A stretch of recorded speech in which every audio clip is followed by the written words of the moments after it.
Yo, yo, yo, it's the birthday twin. We in here. Um, this video right here is 21 minutes right here. We ain't gonna watch the full 21 minutes. I didn't get Ross's reactions because I ain't been watching this channel. I be live streaming myself. It's hard to watch someone else while you live stream. I tried it before. It didn't work out. I just want to know what he think though.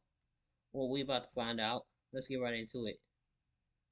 What's good, y'all? It's your boy Ross back at again with another video. So we got to talk about what happened on this episode, Friday Night SmackDown. We finally streamed live. I know we hadn't the past couple weeks, but we wanted to check out, see what type of fallout was going to happen from this year's Royal Rumble. And for the most part, it was an okay show. Still not the biggest fan of the 3-hour format, but there was some enjoyable stuff to talk about and things to potentially look forward to leading into the Elimination Chamber.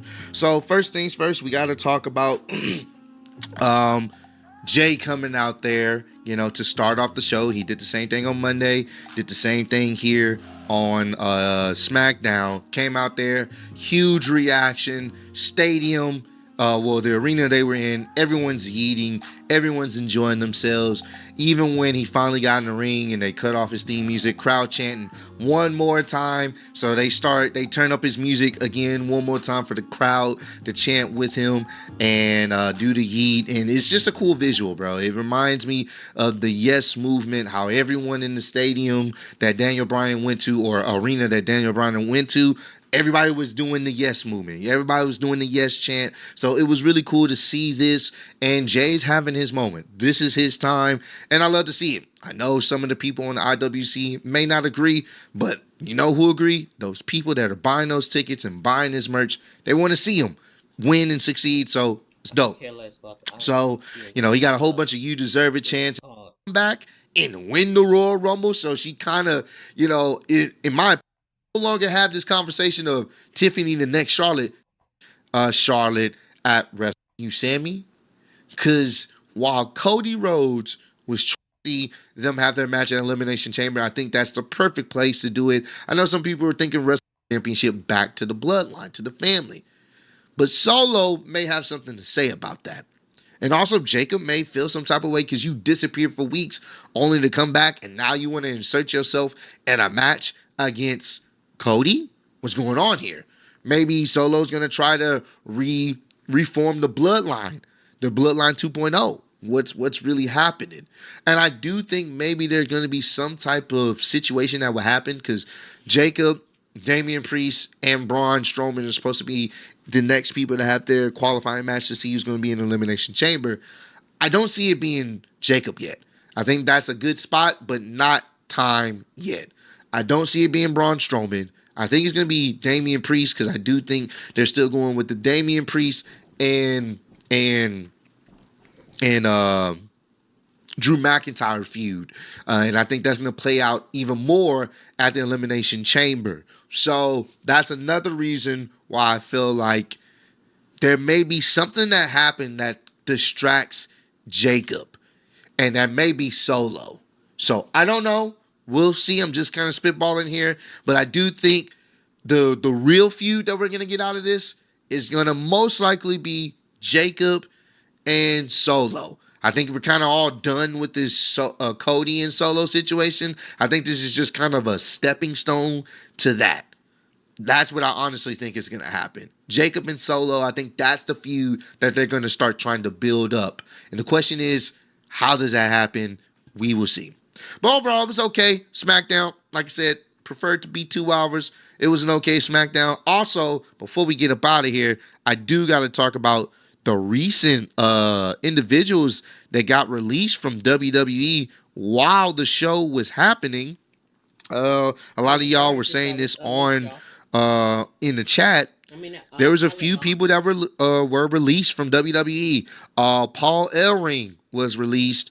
AOP, the Authors of Pain, was released. So that means, the whole group that they have with Karrion Kross, that's done. And honestly, if you've been paying attention, Karrion Kross has just been kind of planting his hate seeds all over WWE, but by himself or with Scarlett.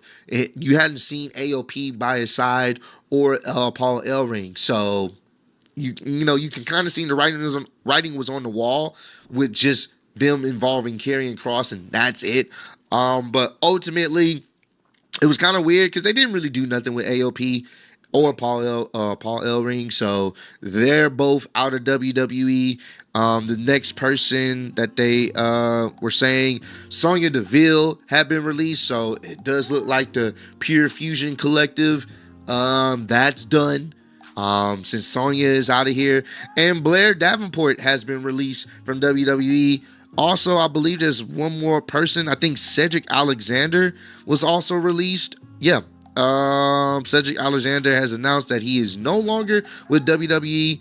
Unknown if it's a release or a contract expiration. So, but he's gone from WWE. So it was kind of weird getting all this news live while watching the show. Now the whole Blair Davenport situation, that one was kind of unfortunate. I think we've seen her a couple times on the main roster, and they did nothing with her. I think she was feuding with Naomi for a little bit, and they did nothing with her. That was months ago. So I don't know where the fuck she's been at. Been in catering for these past few months, and they let her go. So it's really unfortunate. Hopefully these individuals are able to make a name for themselves on the independent scene and keep doing what they love to do. So wanted to put that out there as well. But comment down below. Let me know some other wrestling related videos I want me to check out. And what was your favorite part of Smack? All right, 1 minute.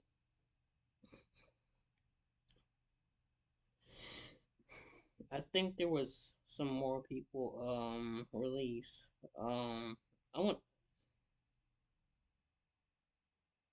yeah, the OC has been released.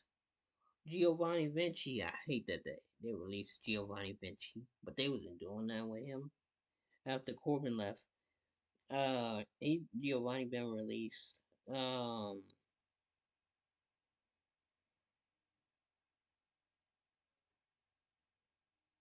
so that brings it up to I think 10. I think I saw Isla Dawn get released. Let me look that up again just to check. Yep, she was just released by WWE. We're gonna have to see about her partner, Alba Fire, unless they gonna try to push her as a single star, because she was a single star before she was attacked, and she was like so good as a single star. So I've heard. Let's see.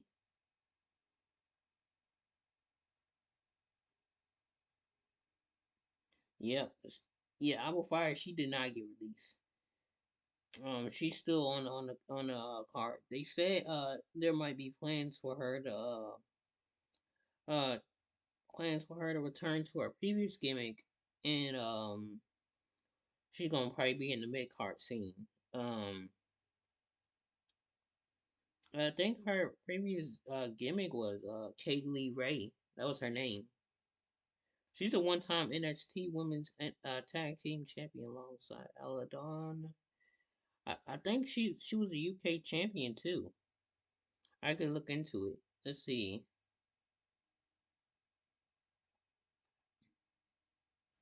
All right, let's just look up championship. Okay, so she was a NXT and a WWE Women's Champion, and she was a WWE Women's UK Champion. Um, those are both Alba Fire. Um, she won some other championships with other divisions, not being WWE, like on the indie scene. But I feel like that's pretty much everybody. Anyway.